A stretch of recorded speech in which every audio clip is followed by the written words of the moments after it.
என்னுடைய அன்பான வேண்டுகோள், சபையே, குடும்பங்களேன்னு கூப்பிட்டு போறேன். நீங்க ஆமென் சொல்லுங்க. குடும்பங்களே, நீங்க இந்த நாட்கள் அதிகமா கர்த்தரை தேடணும். யார் தேடுகிறார்களோ அவர்கள் கண்டடைவார்கள். உபாகமம் 4:29. But if from thence thou shalt seek the Lord thy God, thou shalt find him, and if thou seek him with all thy heart and with all your soul, முழு இருதயத்தோடும் முழு ஆத்மாவோடும் நீங்க அவரை தேடணுங்க. நான் நினைக்கிறேன் நம்ம எல்லாருமே அதுல குறைவுள்ளவர்களா இருக்கிறோம். இவ்வளோ தேடினா போதாதுங்க. இந்த சர்ச்சிலே சும்மா சொல்றேன், ஒரு 6-7 சர்வீஸ் இருக்கு. எவ்வளோ பேர் ஒரு சர்வீஸ் மட்டும்தான் அட்டென்ட் பண்றீங்க? அமைதி நிலவுகிறது. இன்னும் கொஞ்சம் நேரத்தை ஏன் கர்த்தருக்கு கொடுக்க கூடாது? என்ற தெய்வமே, தேடுங்கள், அப்பொழுது நீங்க என்ன செய்வீர்களாம்? கண்டடைவீர்கள். Seek him and you will be found. மன்னிக்கணும், மிகுந்த மரியாதையோடு. நிறைய பேர் கடமைக்கு கூட கர்த்தரை தேடாதவர்களாய் பூர்வீக கிறிஸ்தவ குடும்பத்தில் நம் சந்ததிகள் மாறிக்கொண்டிருக்கிற நிலையை கண்டு சற்று கவலைப்படுகிறேன். நான் நினைக்கிறேன் அந்த நிலைமை நியூ லைஃப் சர்ச்சில் மாறிட வேண்டும். நீதிமொழிகள் 8:17 வாசிக்கிறோம். I love them that love me. என்னை நேசிக்கிறவங்களை நான் என்ன செய்வேன்? 8:17 நீதிமொழிகள். I love them that love me. என்னை நேசிக்கிறவங்களை நான் நேசிப்பேன். And those that seek me early, amen, those who seek me diligently will find me. Amen. Tamil எப்படி இருக்கு? என்னை சிநேகிக்கிறவர்களை, என்னங்க நம்ம ஆண்டவர் நல்லவரா இல்லையாங்க? நீதி உனக்கு நிறைய வாய்ப்பு கொடுப்பாருங்க, உங்களை சும்மாலாம் விட மாட்டாருங்க. என்னை சிநேகிக்கிறவர்களை நான் என்ன செய்வேன்? லவ் பண்ணா லவ் திரும்ப வரும். சொல்ற love me and I will love you. அதிகாலையில் என்னை தேடுகிறவர்களை என்ன செய்வார்களாம்? கண்டடைவார். எப்போ தேடணுமா?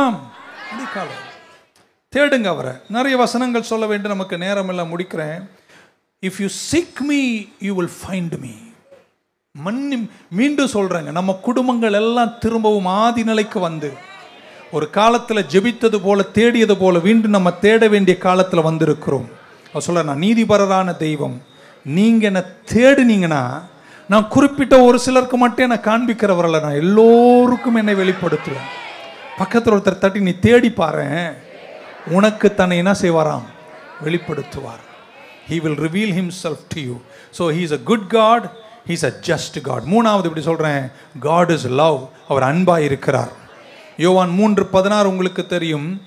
3:16 3:16 For God so loved the world. தேவன் தம்முடைய ஒரே பேரான குமாரனை விசுவாசிக்கிறவனோ அவன் கெட்டு போகாமல் நித்திய ஜீவன் அடையும்படிக்கு அவரை தந்தருளி இவ்வளவாய் யார் மேல் அன்பு கூர்ந்தாராம்?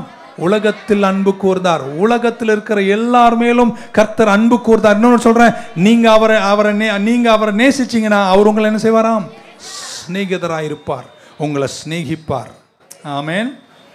C.S. லூவிஸ்னு ஒரு பக்தன் இருந்தார். அவர் ஒரு ஸ்டேட்மெண்ட் சொன்னார், அதை கேட்டால் நீங்கள் புரிஞ்சுப்பீங்க. இப்படி சொன்னார், 2 types of people in this world.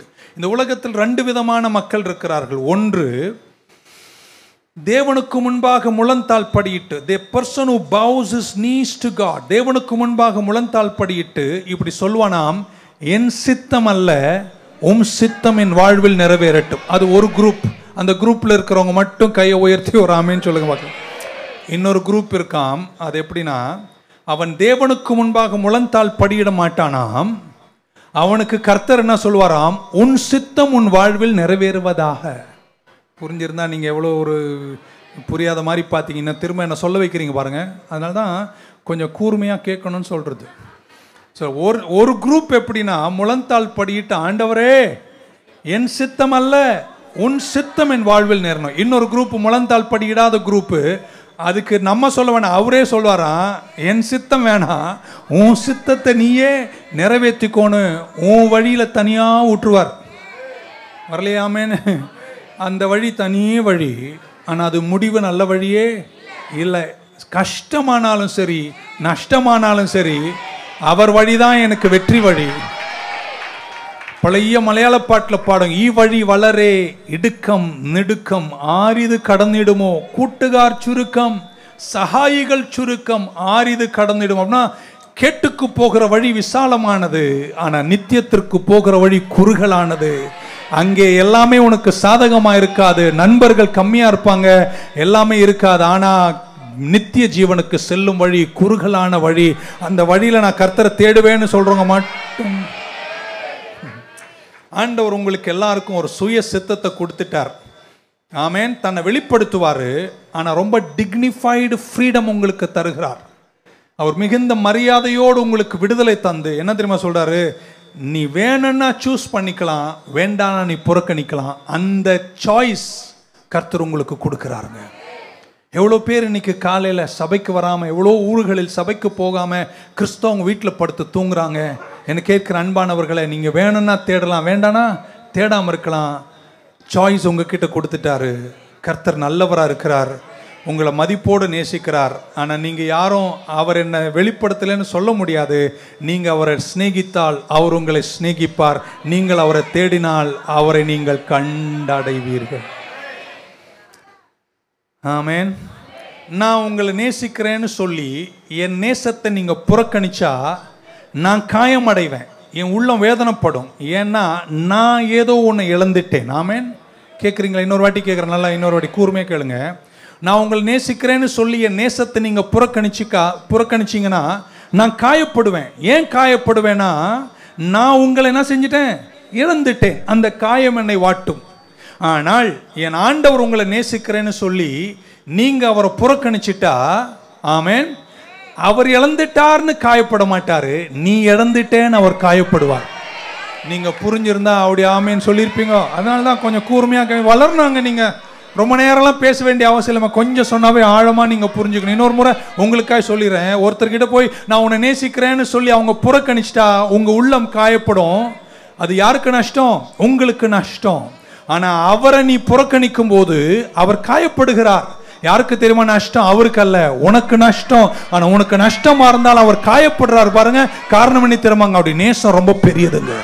God is love. 3 முறை சொல்லுவேன், ஆமென் சொல்லுங்க. தேவன் அன்பா இருக்கிறார், தேவன் அன்பா இருக்கிறார். God is love. அவரை நீங்க ஒரு நாளும் புறக்கணிக்க கூடாது. 2 முறை பைபிள்ல ஆண்டவர் அழுதாராம். என்ன செய்தாராம்? புதிய ஏற்பாட்டில் இப்படி வாசிக்கிறோம், ஜீசஸ் வெப்ட். எனக்கு பைபிள்ல ஒரு வசனமாவது தெரியும்னு சொல்றதுக்கு யாருக்காவது வசனம் வேணா இன்னைக்கு தரங்க. ஒரே வார்த்தை இங்கிலீஷ்ல, ஜீசஸ் வெப்ட். ஆமென். ஒரு வசனம். ஆமென். கண்ணீர் விட்டார். 11ஆம் அதிகாரம் யோவான் சுவிசேஷத்தில் இயேசு கண்ணீர் விட்டார். எப்போ கண்ணீர் விட்டார்? லாசரு மரித்த போது. மரிக்கும் போது அவர்கள் கண்ணீர் விடலங்க. அவர் 4 நாள் தாமதமாய் வருகிறார். எப்போ தெரியுமா கண்ணீர் விட்டாரு? மார்த்தாளும் மரியாளும் வேதனைப்படுவதை கண்டுதான் அவர் கண்ணீர் விட்டார். ஆமென். ஹல்லேலூயா. அவங்க இழந்தாங்க பாருங்க. அவங்க இழந்ததை கண்டு காயப்பட்டவர் என் ஆண்டவர். தான் நம்மெல்லாம் எதுக்கு தெரியுமா? நான் இழந்துட்டேன் பாருங்க, அவ்வளோனா அவ்வளோ. அவர் இழந்ததுக்காக அழல, நீங்க இழந்துட்டீங்கன்னு அவர் காயப்படுகிற அன்புள்ள தெய்வம். புரிஞ்சிருந்தா நீங்க எக்ரிலாலே சொல்லிக்கணும். ஆல்ரைட். 2வது முறை எப்ப தெரியுமா அழுதாரு? எருசலேமை பார்க்கறாரு. நல்ல ஒரு எருசலேம். அவர் இப்படி சொல்றாரு, எருசலேமே எருசலேமே, கோழி தன் குஞ்சுகளை கூவி அணைப்பது போல உங்களை நான் சிறகின் கீழே வச்சு பாதுகாக்கணும்னு நினைச்சேன். ஆனா நீங்க என்கிட்ட என்ன செய்யல, வரலங்க. நான் கூப்பிட்டு என் குரல் நீங்க புறக்கணிச்சீங்க. நான் காயப்படுறேன், நான் அழுவுறேன்.